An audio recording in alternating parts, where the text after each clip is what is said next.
Well, earlier in the show, we learned a little more about diabetes and the disease.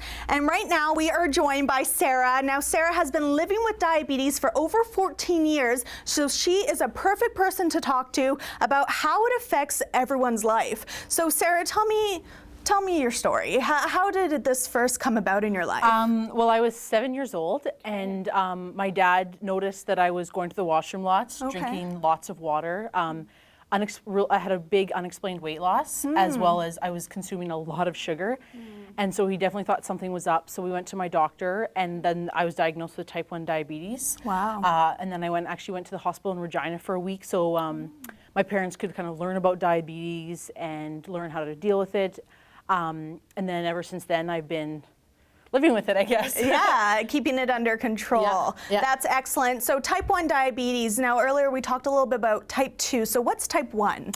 So type 1 is most often in children, so it used to be called juvenile diabetes. Oh, okay. And it's when your pancreas doesn't make any insulin at all, so you are completely reliant on insulin injections. Oh, okay. So that can be either through needles or through an insulin pump.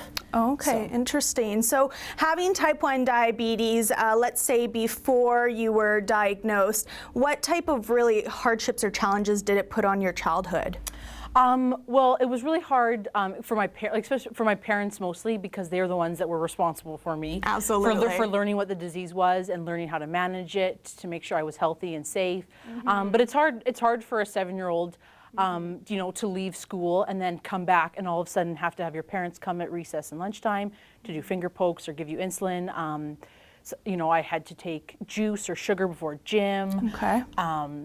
Sometimes when my classmates would bring cupcakes or treats, sometimes I couldn't have them because my parents weren't there to give me the insulin. So it is hard. So it does, you know, it did make you feel sort of like you stood out from everyone else. And also, you know, my classmates didn't really understand what was happening with my body. I didn't really understand because, you know, because I was 7 years old. Absolutely. So it does make you feel sort of that you're isolated, and you kind of stand out from everyone else. So, which is a very scary thought, especially when you're a child in elementary school. It is, yeah. So now that you've got it under control, how did your life change? How did those challenges kind of disappear? And it is really difficult. It's difficult to remember to do finger pokes and take your insulin when all you want to do is just eat with your friends, and then you know, you just want to ignore that part of it. Absolutely. And I think even when I was 7, I think it was more in my head that everyone looked at me and knew I had diabetes. Absolutely. And they really don't, and it doesn't change who you are, and it doesn't make you weird or different, or,